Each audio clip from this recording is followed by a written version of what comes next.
and welcome back to Phenomena. I'm your host, Mimi Dibbs. This is episode 9 of season 7. Yay! Great job for coming back. Well done. Today, we're going to be talking about Skinwalker Ranch. Ooh, comment if you've heard it. I, for one, had not. Also, call back to this cat sweater that I wore so many seasons ago. I think it was like season 1 or something. I also filmed an episode of one of my other podcasts called Best in Show, which isn't out yet. However, we did get some cue cards. Ooh, cool. Oh my gosh.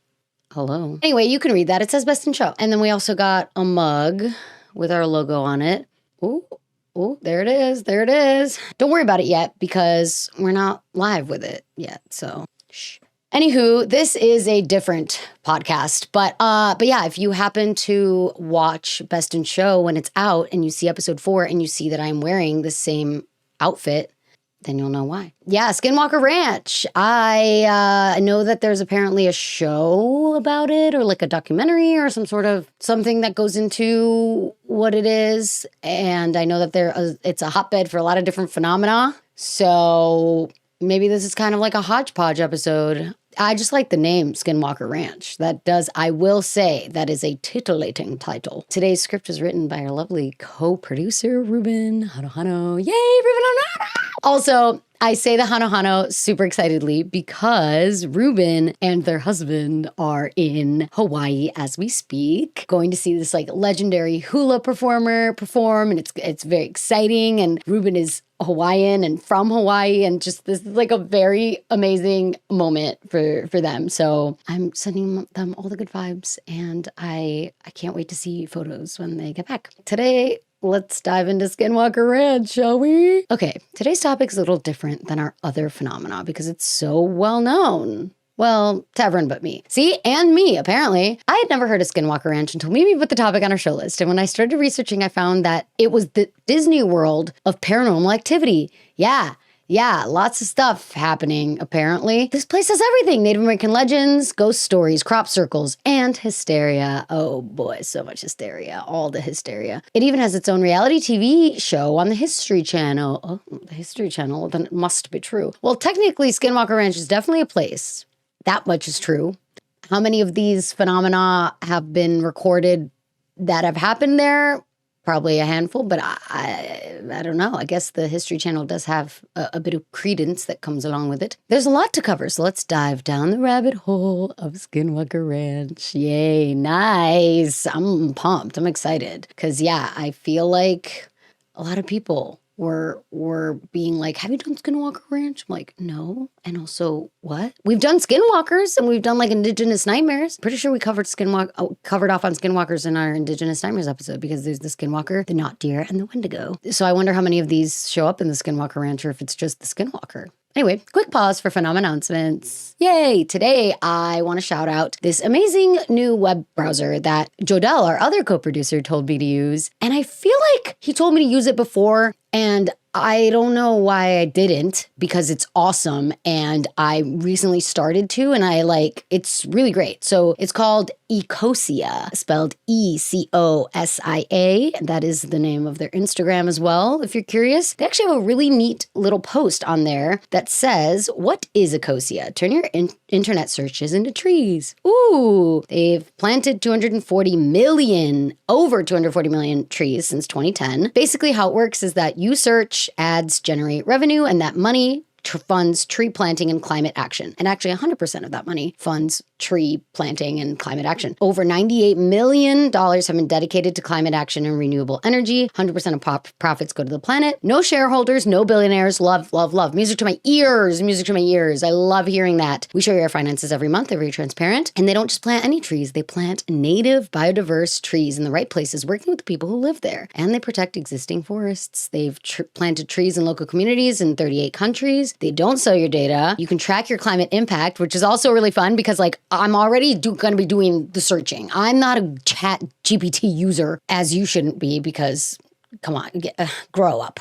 You're using ChatGPT, grow up. Use Ecosia instead because I like to Google something, right, is such a verb nowadays. But I'm like, if I'm going to search things anyway, I might as well do it on Ecosia. And every time you search, it says like, oh, you've planted a seed. It's really great. I love it. And you can actually import all of your bookmarks and profile settings from Google Chrome into Ecosia. And I'm pretty sure there's an app on the phone as well as your desktop. It's really, really great. Honestly, I feel like it's turning something that I personally would do all the time anyway into something that, even if it's one little seed planted, that makes me feel a little better. It's better than nothing. It's better than giving money to Google to spend it on other stupid things we don't need, like AI search results and stuff. To be fair, Ecosia also has like AI search results if you want them, which I feel like that's just like par for the course at this point, unfortunately. But it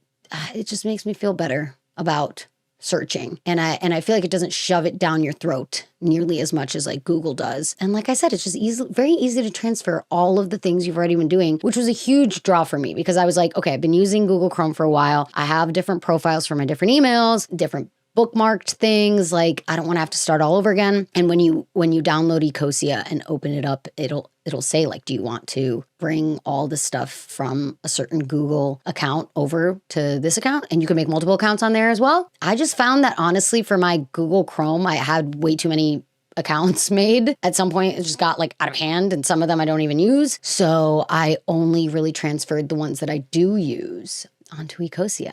And now every time I use the internets, which is pretty often, I can feel at least a little bit better, And I really love that they've like on their Instagram, which is why we're shouting it out. Obviously, download the web browser, use it as you should. But even if you, follow them on Instagram, they have a lot of really cool stuff that shows where all of that ad generated revenue is going. And they have like aerial photos of places that used to be kind of deforested and are now fully filled in. And it just like makes me so happy. Yay. So thank you so much, Jodel, for educating us all on the fact that there are better options out there than just Google. And I'm really glad because, in this economy, in this world that feels like there are bad news every other freaking story, it's nice to know that at least there are things like Ecosia, counteracting some of those negative things. At least if it's little by little, a little bit every day can go a really long way. Like imagine all the times you use Google Chrome, and then imagine how many trees you could plant just by doing your regular searches anyway. So yeah. Just wanted to throw it out there. I'm very, very excited. I love using it personally, and I think you should too. And thank you so much, Ecosia, for giving back to the planet, because it's the only one we have, and I don't want to live on Mars, and because there's no trees on Mars, and it seems really dusty and barren and cold and sad, and I'd much rather be near mountains and water and trees and forests and animals and all the great stuff that makes the Earth amaze. So you should too.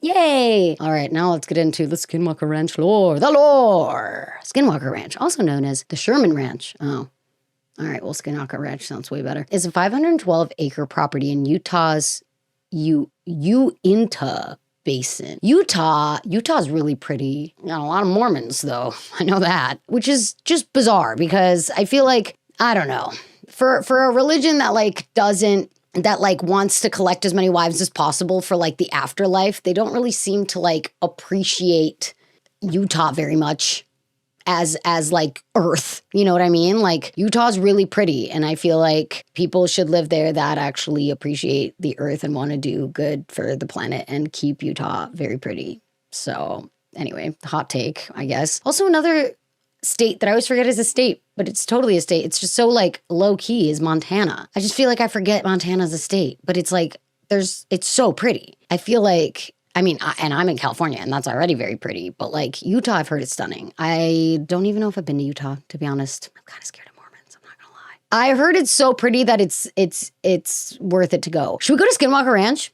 Oh my God, Phenomenal field trip, Skinwalker Ranch. Only if I can bring Ruben and Joda with me. That'll be fun. Apparently, if you ask the locals, they'll tell you the ranch is haunted. Ooh, all the more reason to go check it out. But there are so many different stories that come out of this place, which is exactly what made it famous. It all started in 1994. I was going to say, day after I was born. No, a year after I was born. When Terry and Gwen Sherman bought the property, which had previously been homesteaded by another family, the Myers, since 1934, with little to no paranormal reportings. Interesting. What is it about the Sherman family that brought about these paranormal sightings? In the first 15 months there, the Shermans, Terry, Gwen, and their 2 children experienced some crazy shit. It literally says crazy shit in the script. Amazed. So crazy that the property eventually became known as Skinwalker Ranch. Are skinwalkers the thing that is like the most prominent thing there? There has to be a reason why it's called Skinwalker Ranch and not like UFO Ranch or Bigfoot Ranch or Paranormal Ranch, you know what I mean? I mean, Skinwalker Ranch does have a bit of some zhuzh to it. I will give them that. The name Skinwalker Ranch was given to it by journalists and researchers drawing from regional Native American lore. Oh, that sucks. That just sounds like someone taking a very real indigenous nightmare fuel and naming the ranch that just to give it some pizzazz and give it, I mean, I did just say it has some pizzazz, didn't I? Shoot. Ugh, I'm playing into their freaking game. The Ute tribe, who traditionally inhabit the surrounding land, have long held that neighboring Navajo-cursed Uinta Basin with malevolent, shape-shifting entities called skinwalkers. So okay, this is interesting. The plot thickens. So the Ute tribe, who surround the land, they are the ones that believe that the neighboring Navajo curse the Uinta Basin. The Uinta Basin with malevolent shape-shifting entities. One famous encounter occurred when Terry saw the largest wolf he had ever seen. Oh my God, was it Jacob from Twilight? Was it? I don't know. Also, this reminds me of, I don't know, like part of it reminds me of Sinners when the like Native American people on the horse come in and they're like, you have like a demon vampire in your house, and the freaking dumb white racist people are like, get off my property. And then the sun was going down and one of the other guys is like, hey, the sun's going down. And the guy's like, all right, don't say I didn't warn you. Skedaddle, get the hell out of here so that we can stay alive for another night. Because yeah, apparently they come out at night, which, I mean, that makes sense. Frightened, Terry grabbed a rifle and shot the wolf several times at point blank range, but the bullets appeared to do no damage whatsoever. Although the wolf eventually trotted off, its tracks abruptly stopped in the mud as Terry trailed it as if it had simply vanished into thin air. Oh, well, it's interesting that it had tracks that were able to be followed until a certain point. Very interesting. That's pretty fascinating. That's like some scary movie stuff, you know what I mean? Like you see these like big footprints or like paw prints, and then all of a sudden they go away and you're like, where is it hiding? Where's it hiding? You know what I mean? Like it could be anywhere. It could be above us. I don't know. Other stories painted the ranch as haunted, especially when it came to Terry's claim that he could hear mysterious voices floating overhead. I swear. See, I'm like, could it be above? I don't know. But also, we have covered off on the fact that birds, and especially certain birds, can mimic certain human sounds and screams and whatnot. So, and they do tend to be in trees, which is overhead, technically, relative to where Terry was probably standing, which was the ground. So that is something to consider. But these potential supernatural sightings aren't what Skinwalker Ranch is really known for. Instead, it's all about the extraterrestrial sightings. Interesting. Why isn't it called like UFO Ranch? Okay, well, apparently extraterrestrial sightings, the aliens are all about Skinwalker Ranch. Like they're the ones that I guess are the most, that's what Skinwalker Ranch is the most known for. I wonder if that's true in the show too. During their years at the ranch, the Shermans reported seeing flying objects of varying sizes, from a small box to several football fields. They also often saw floating and flashing lights. Gwen claimed a fiery light once followed her car home. Interesting. A fiery light. A firefly? I don't know. That's kind of cool, though. I don't know how I'd feel about it following me. That's pretty creepy. Okay, so they've seen a lot of unidentified objects, which I wonder how many of them, like nowadays we have like drones everywhere. So I feel like we're just muddying the skies with a bunch of drones all about the premise. I wonder if closer to whenever a lot of these were sighted, I don't know, maybe they could be makeshift like cameras to see what it could catch, if anything. And then maybe it was identified as an unidentified flying object. I don't know. Or it's aliens. I don't know. Let me know what you think. According to the Shermans, those kinds of sightings were usually linked to missing or mutilated cattle. Oh my God, get the chupacabra in here as well? I mean, technically it's cattle and it's not goats, but still. Mutilated cattle. Is that also like, what's the whole idea with like the iconography of like a UFO? Why is it taking cows usually? Is it just because they tend to like frequent ranches where there's cows and it will take a cow to like experiment and then it'll drop the body of a cow? I don't know. Yeah, those kind of sightings usually had mutilated cattle. That is very weird. I don't know. But it also reminds me of the scene in Jurassic Park where like they drop cattle into the raptor den and then it comes out all messed up. That's like, well, maybe there's raptors in Skinwalker Ranch. I don't know. Sometimes they'd wake up to horrifying sights. Like one cow Terry described as having a peculiar hole in the center of its left eyeball, completely cored out with surgical precision, but otherwise untouched, with no trace of blood. That's very weird. Oh, that is very weird. Was it like completely see-through? You could see through the eye? Or like, how did they know? That's weird. Peculiar hole in the center of its left eyeball. So like where the iris would be, where the cornea would be, it would just a hole. Very strange. They also kept finding all kinds of strange circles out in the fields, like patches of grass pressed flat into weird triangles, deep holes where the dirt just completely vanished, and even scorched rings of earth. Calling back to our crop circles episode, we did indeed find out that at some point there are some ranches that hold like festivals for crop circles and people that specifically use crop circles as a way to like create art. So I wonder how much of that is happening here. Very crop circle-y. I guess that just goes along with the whole UFO sighting stuff. And scorched rings of earth. I wonder, is the idea that like the UFO casts a beam, like say a UFO comes out, spots a cow and is like, ooh, who that? And then it like shines its little beam and then it leaves a ring of scorched earth where it picked up a cow. You know, I feel like that would make sense. I don't know. At first, they were reluctant to tell anyone what they'd seen. But in June 1996, they shared their story with the Deseret News. Interesting. I feel like it should be Desert News, but it's Deseret. Deseret News. A few months after the article came out, the Shermans found a buyer. Oh my gosh. Wow. I love that. What if it was just a ploy for them to be like, hey, we got to get out of this ranch. We would like to buy something bigger, actually.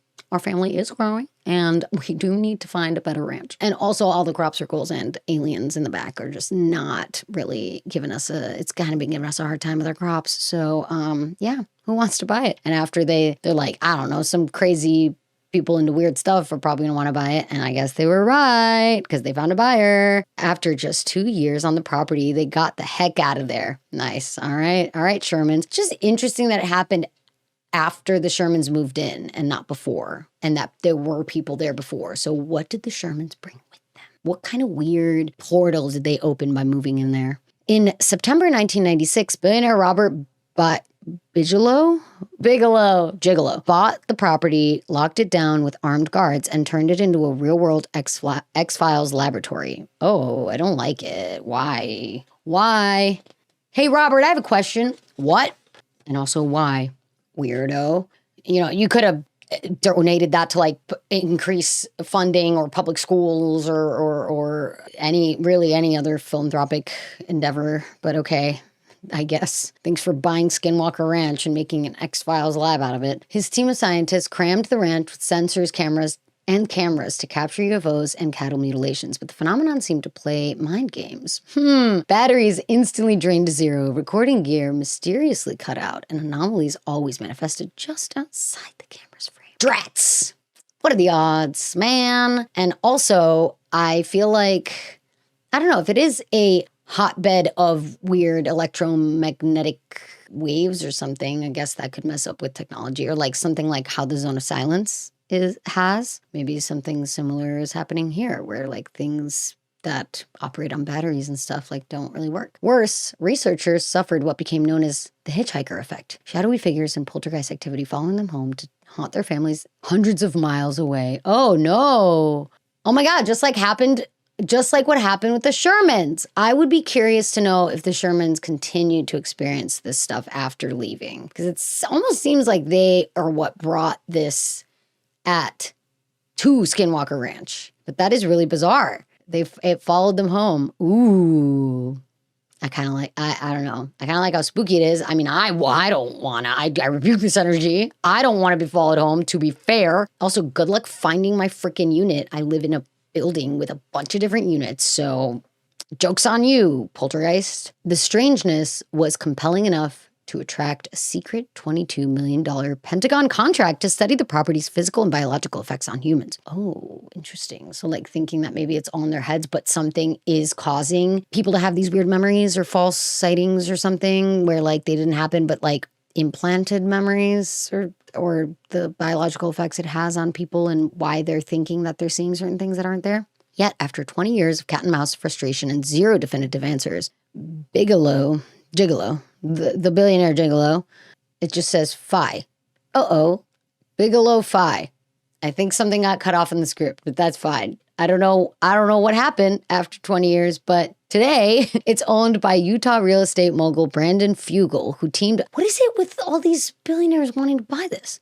Who teamed up with astrophysicist Dr. Travis Taylor, principal investigator Eric Bard, and a dedicated team of scientists. Oh, were they the ones producing the show for the History Channel? The team actively investigates anomalies like unexplained ionizing radiation, aerial anomalies, or UAPs, and bizarre electromagnetic disruptions, utilizing a 200 drone nighttime swarms. Okay, well, you're going to put a bunch of drones in the sky. You can't really say that there's UAPs there because you're the one putting the UAPs there, okay? 2, ground penetrating radar. 3, massive excavations of the ranch's central mesa.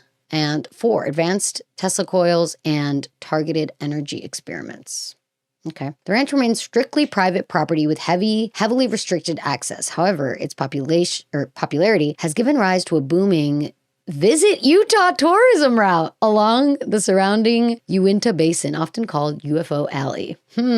Interesting. I wonder if they sell shirts and merch and stuff. Search and merch and such. Wow. All right. Well, that's it for the theories. Not the theories, the lore. That's it for the lore. Let's get into the theories. So, how do you explain ghosts, UFOs, giant unkillable wolves, Killer Bella, and military-grade gear feature failure all happening at the exact same 512-acre patch of dirt? We've got 4 main theories.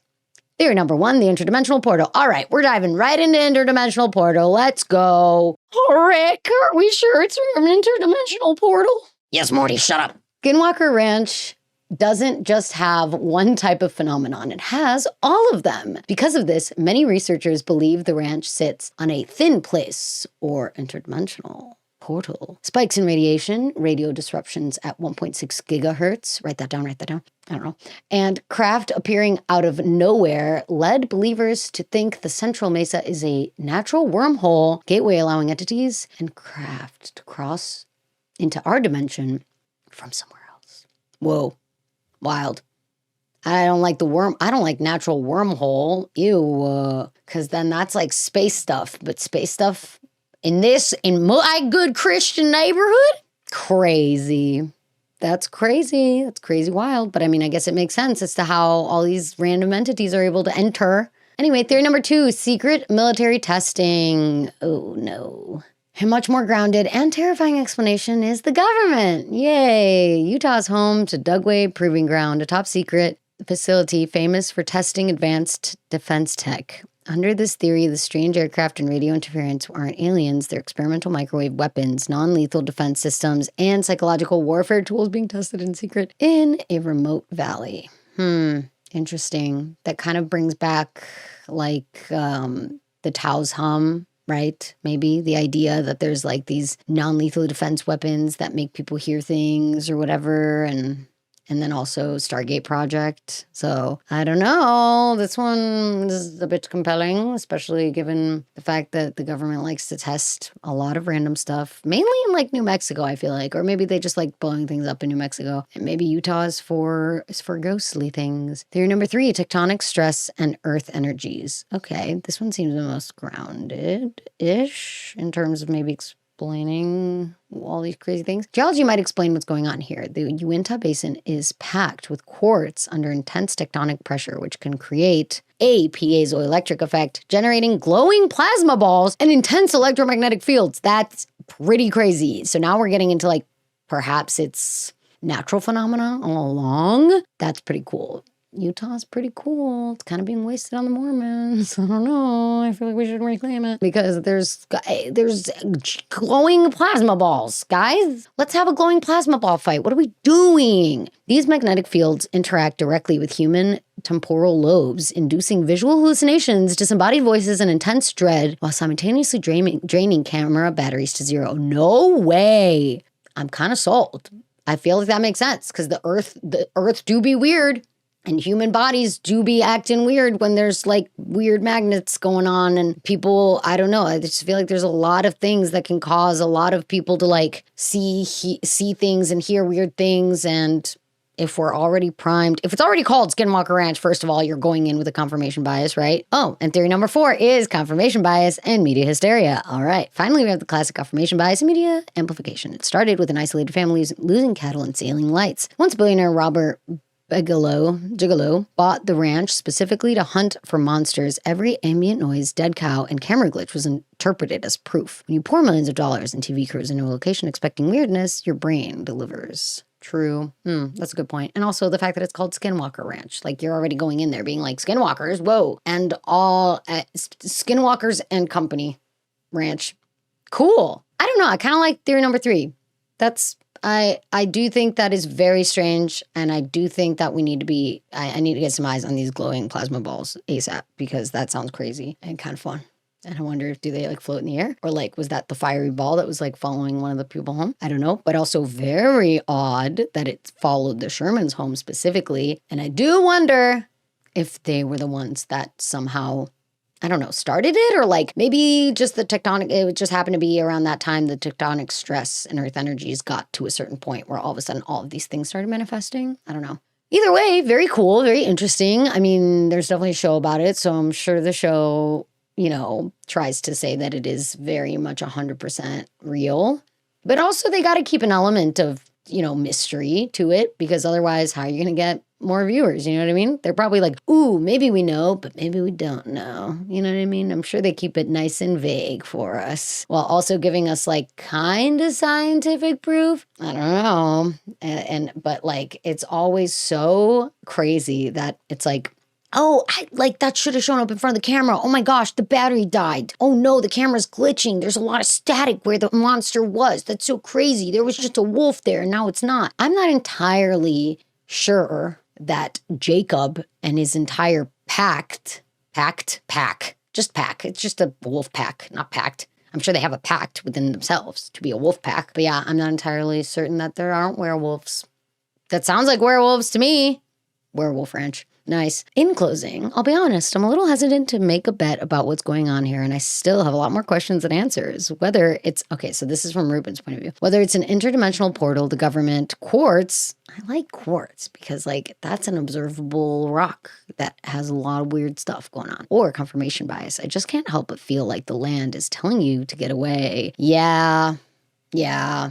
I mean, there's definitely something going on that is not inviting, per se. Each and every strange thing that happens here sounds like a major red flag. I can't say I wouldn't have done the exact same thing as the Shermans, which was to get the fuck out of there. Nice. Also says get the fuck out of there. Wow, Ruben's really just letting the potty mouth go. I love it. But if red flags are something that make you curious and you want to look into it more, The Secret of Skinwalker Ranch is on the History Channel, and it's currently on its 7th season. Oh, okay, wow, and we're on our 7th season. Weird coincidence, and we're covering off on our 7th season while they're in their 7th season. Whoa, that's pretty crazy. If you happen to get lost down the rabbit hole and find something you want us to cover in a future episode, let us know. Yeah, because, so far we don't really hear so much about skinwalkers, though, which is odd. But we have skinwalker. Well, I guess from the neighboring Navajo people, they said that there was some sort of weird entities that looked like people. I wonder how many people thought they saw like Wendigos and not deer as well, though, because a lot of those get confused. So skinwalkers, werewolves, UFOs, ghosts, paranormal activity. Anything else? Yeah, I don't know. If you happen to watch the show, if there's anything else, let us know. If there's anything that people have seen there that we haven't covered off on yet, let me know. Because we've done crop circles. Because we haven't done UFOs properly. But a lot of UFOs and UAPs are just like unidentified flying phenomena. Okay. It's like, wait, I just said UFP. Unidentified aerial phenomena? Is that what the A stands for? I don't know. I like the whole tectonic plates and quartz and energies and magnets make people see weird stuff theory. That's mine. I don't know why I feel so sure about it, but I'm pretty positive. I don't know. Maybe we could all use Ecosia to plant more trees and then trees will solve the problem. Who knows? Maybe there's not enough trees at the Skinwalker Ranch. I feel like there's got to be more trees. You know? Build a forest so that Leshy can go and protect it, and then I think we'll all be safe. You know? Exactly. There you go. It's that easy. Quick reminder to subscribe, like, comment on YouTube, and don't forget to rate us on Spotify, Apple Podcasts, and wherever you listen to podcasts. It really helps us out, and it helps Spotify and Apple Podcasts suggest it to other people who might be interested. If you have a moment, please rate us on there. And thank you so much to our 58K plus 58K and counting subs. Oh my God, I feel like John and Kate plus 8 and counting. Thank you so much. We're so grateful for you. All you listeners and watchers out there, really appreciate it. Thank you so much. And comment if you're a Skinwalker Ranch that haunts, if you're a Skinwalker that haunts Skinwalker Ranch, let me know. Because that'd be pretty funny. I'm pretty curious if you were like, "Rah." I see you, I feel you, and I understand. Just want you to know that, okay?